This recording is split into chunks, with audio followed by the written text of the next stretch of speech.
انا المره اللي فاتت السيد الوزير قلت سيريس بانه الوضعيه ما نجموش نتحملوا اكثر من هكا. هذاك علاش قلت انا كوزير ماليه نجم نقول لكم انه حزب التكتل وقت نحكيو على الواحد انه يساند مبادره حمد الجبالي، وانه الوضعيه ما تنجمش تتحمل اكثر من هكا. شنو هي الوضعيه معناها؟ شنو اللي ما نجموش نتحملوا اكثر الوضعيه من هكا؟ اللي معناها شنو نجموا نخلطوا اليوم في تونس؟ العباد تسالك نجموا بالحق نخلطوا نهار ما نخلصوش في شهريتنا ولا لا؟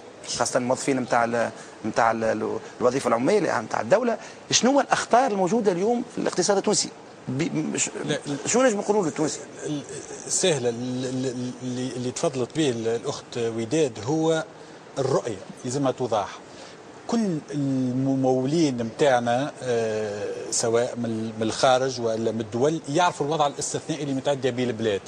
احنا كحكومه كيف الراعي والوضع الاستثنائي الدوله خذت دورها باش قوات في الاجور، باش زادت في ميزانيه التنميه، باش الحجم نتاع المواد اللي طلعت ما ثقلتهاش على المواطن، وذاك عليه صندوق الدعم تضاعف ب3 مرات.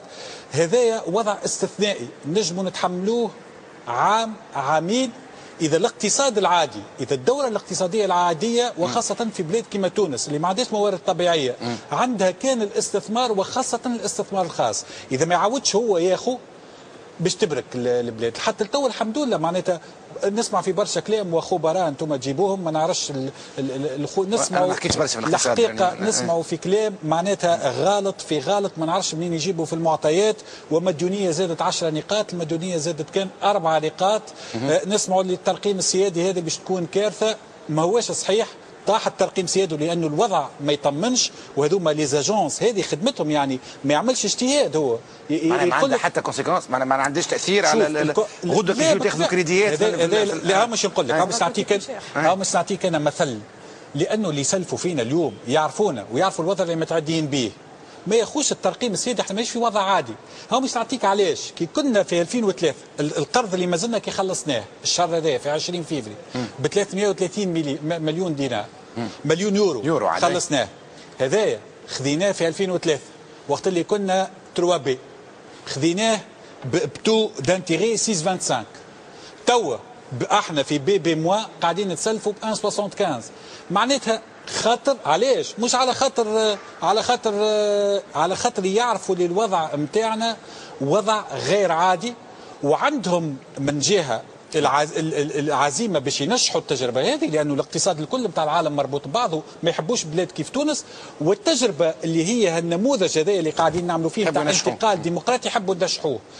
وكيف لا فامي يقولوا وقفت، بالعكس احنا ما زلنا مع لا فامي وما غير حتى شروط. لا فامي اول مره يمكن يدعم تجربه ما هو طارح حتى شرط. هذا القرض نتاع هذا القرض الاحتياطي، القرض الاحتياطي نتاع 2.5 مليار اللي احنا قلنا نحطوهم هذوما لعل نستحقوهم، لانه الوضع في البلاد والوضع في شريكنا الاقتصادي اللي هو اوروبا في وضع نتاع اقتصادي صعيب. هذا الكل قلنا ناخذوهم احتياط هذوما لعل نستحقوهم. هذايا لا فامي اعطتنا ما غير حتى شرط، عمرها ما لا فامي تعطي ما توقفتش هذايا بعد اللي صار. لا مش يقول لك شنو الشرط. قالت انتم عندكم وثيقه بتاع اصلاحات اللي احنا قررناها. قالت بهين اللي قررتوه انتم هذاك اللي لازمكم الاقتصاد اعملوه. زادوا حطوا ديدات هذه وقتاش باش تعملها. قالوا قدمتوا ميزانيه للمجلس التاسيسي حطيتوا فيها اللي انتم باش تحافظوا على نفس الميزانيه الدعم ونفس العجز في نفس 6%. اعملوه هذاك شرطنا، اعملوه المفيد حافظوا امشيوا كملوا في التوجه هذاك. احنا اليوم عندنا خطر، وهذاك علاش نولي صعوبه اللي حتى التوجه هذاك اللي حطيناه كان ما نعملوهش. كان الوضع هذا يقعد كما هكا الوضع السياسي خاصة اللي هو عنده انعكاس على الوضع الاقتصادي، كان يقعد في الوضع هذا اللي تخذينا به التعهد مع الفامية ومازال ما صارش هو في مارس نولي ما نحافظوش عليه. اما هذا معناتها نسمع والمشاورات مازالوا. شرعنا في اصلاحات عميقه في القطاع البنكي، في القطاع الاستثمار، في مجال الاستثمار. تو باش نبداو في القطاع الجبائي باعانه من الدول الشقيقه ومن المنظمات كالبنك العالمي وكصندوق التمويل العالمي لا فامي صندوق التمويل العالمي. اذا هذا الكل الوضعيه نتاع الاستثمار الخاص الاجنبي والاستثمار الخاص خاصه الوطني هذايا في نوع من الركود، وهذايا هو اللي يلزمه ترجع الثقه، ويلزمنا تعاود ترجع الديناميك نتاع الانفستيسمون. هو من قبل الاستثمار الخاص في تونس، في دوله كما تونس معناتها الاستثمار الخاص كان ناقص، لانه كنا في معدل نتاع 63% من مجموع الاستثمار، واللي هو ما يفوتش ال 23% دو بي بي. بلاد كيف بلاد تونس يلزمها يكون على الاقل الاستثمار 30%، والاستثمار الخاص يمثل 75%. هذوما الاقتصادات الناجحه، هذوما المستوى بتاعهم ولا لازم نوصلوا له. وضعيه رجال الاعمال كيف هذه وضعيه معناتها ما عادش تنجم تستحمل، استحملت عام، لانه قلنا مش معناها تقول وضعيه رجال الاعمال، وضعيه الاستعمال. احنا الوضعيه نتاع المسار نتاع العداله الانتقاليه كله تعطل، وماناش فرحانين بيه. هذوما من الحوايج اللي ما نجحناش فيهم، مش كما يقولوا في كل شيء، لانه في الوضع في الاقتصاد، ونجم نعطيك بالارقام 3.6% يتسمى نجاح نسبي في بلاد تتعدى بثوره. نجموا نقارنوا بالبلدان اللي صارت فيهم ثورات. وفي كل المجالات، في مجال الفلاحه، في مجال الصناعه قعدت في نفس المستوى، لانه خاصه الشريك في مجال الخدمات، السياحه، النقل، المستويات كلهم زادوا بمعدل بين 4 و8%.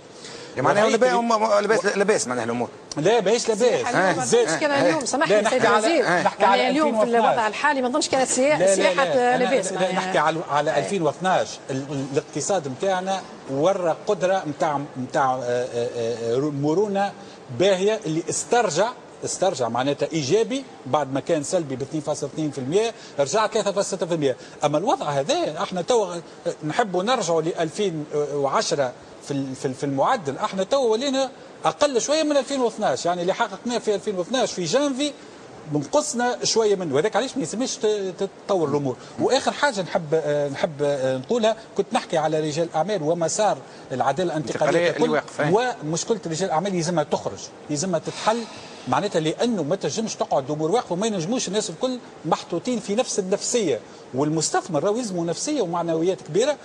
فما ترحيب بالاصلاحات اللي قاعدين نعملوهم، اصلاحات راهو كبيره قاعده تصير في المنظومات الكل كما قلت، في الشفافيه، في الاستثمار، في البنيه التحتيه، هذا الكل يساعد المستثمر الخاص. اما يلزم ترجع الرؤيه خاصه للداخلي والخارجي، لازم يعرف وقتاش باش تصير الانتخابات، وخاصه الحكومه اللي باش تجي الجايه، لان الحكومه اللي باش تجي الجايه باش تكون عندها 5 سنين وباش تنتخب على توجه اقتصادي، يلزم يعرف شو التوجه اللي ماشي فيه.